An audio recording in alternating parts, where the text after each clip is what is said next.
Coming up on Double Take Sports Talk, 5 good minutes with the Watts brothers. We're going to talk about Tony Romo and the Dallas Cowboys' decision to not place him on IR. Is this a good move, and what does this mean for the Cowboys? We'll talk about that coming up next.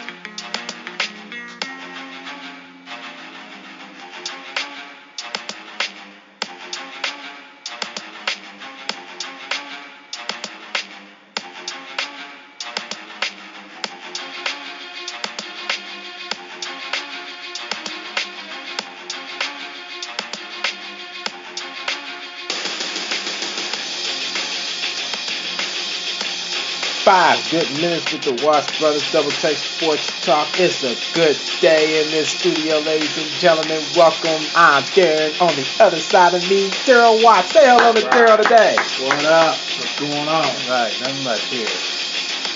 Right. What's your take? This is going to be an interesting one. Today's topic: Tony Romo and the Dallas Cowboys' decision to actually keep him on the active roster and not put him on IR. You ready to do this? I hope this 5 minutes go quick, but yes, I'm ready. It's not that you're not lying on. Okay. Actually, I am not ready, ladies and gentlemen. Now I am. Ladies and gentlemen, our 5 minutes starts now. The Dallas Cowboys wants to keep Tony Romo off of IR and just put him on inactives with 8 other players for game day up until October, where he is ready to return sometime in October. 2 questions on this behalf, and I'm going to ask them separately. Was this the right move? No.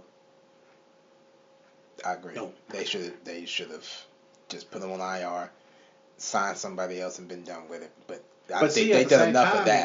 They've done enough of that. Exactly. You got to look at it because they have already did that. They already had Brandon Whedon, Matt Castle, and Kellen Moore. Mm-hmm. And they stunk. Yeah. They have stunk. Not to mentioning, with Tony Romo starting, they are 78-49 when he starts, but they're 10-3 when he's been out. Yes. So it's like either or, it don't matter, because for some odd reason with those records they never make it to the playoffs. They never make it to the playoffs. And they didn't make it to the playoffs. They made it to the wild card. Yeah. Mm-hmm. That's it. The Dallas Cowboys, according to the SB Nation, said that they released, well, this was a statement according to a source. The Dallas Cowboys would keep Tony Romo on their active roster as he recovered from compression fracture in his back. Sunday was the first day the Cowboys could replace Romo on injury reserve and have him return in the regular season. Had the Cowboys placed Romo on injury reserve, he would have been ineligible to play until November 6th at Cleveland. The hope now is that Romo can heal quickly and return sometime in mid to late October. Here's my second question on this behalf, away from this statement.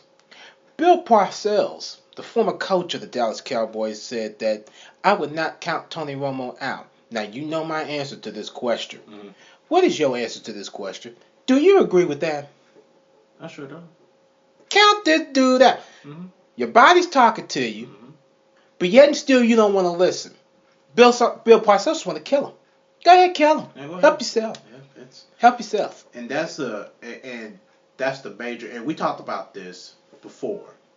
We talked about this. This is not like this is his first injury. That would be different. Right. But we are talking about multiple injuries and multiple body parts over the last 4 or 5 seasons? Yeah, it's been since 2010 when he broke his pinky finger. Yeah. I mean, and that was his throwing hand, right? I think so. Yeah. I mean, you're getting beat up. You are like a 1997 Oldsmobile car. You're getting beat up. It's old. Stop it. It's old. Just, your body's getting beat up. It's not the same. Yo, evidently it seems like your body don't even want to play football anymore. No, your body is not used to the contact. Your heart is thinking otherwise. Mm-hmm. Where in this matter, you gotta think mind over matter. You got to think about your body. You can't think about your heart. You can't think about your mind. Well, you got to think about your mind because your body is where it speaks to you. Again, we talked about Barry Sanders retiring at such a young age, but was one of the greatest running backs in the NFL when he played with the Detroit Lions. You know, he wasn't about to go to make that mistake. You look at the Colts' former tight end, Ben Utecht. Yeah, absolutely. You think about Ben Utecht and what he had to go through. He ignored his body systems too. Now he's paying the ultimate consequence for him. He's at a point where his concussions is really making him lose his mind. Yep, sure is.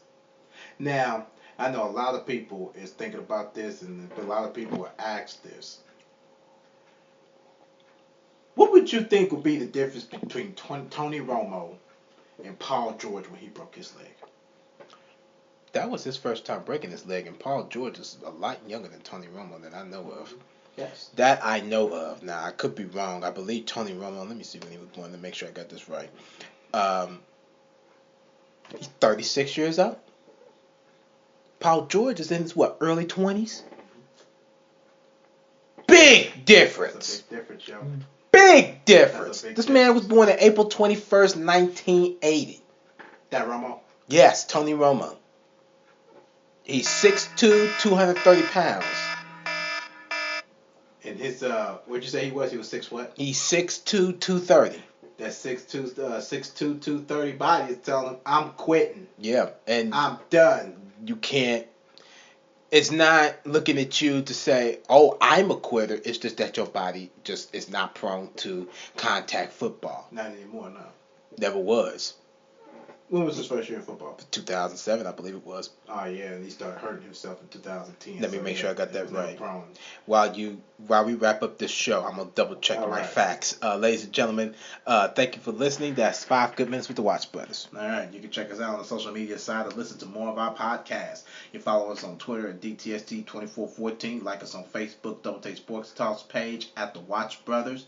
Subscribe on YouTube and also subscribe to our podcast on the podcast app featuring iTunes. Of course, we got the blog featuring critical thinking of analysis. You can check that out at doubletakesportstalk.blogspot.com. He actually first came into the NFL in 2003. Yeah, he came into the NFL in 2003. Oh, that's over 10 years. Yes, that's well over 10 years. He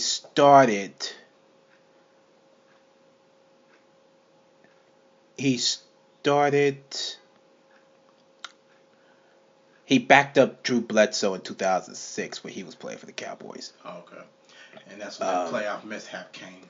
Yeah, 2007 is when Tony Romo actually first played his NFL game. So I believe, yes, like I said, it was 2007 when he actually first started playing. Gotcha. He just played in a lot of preseason games, just like how most backups does. Cool. All right. I'm Daryl. Darren's on the other side. I'm Darren on the other side. That's it. Ciao. Ciao.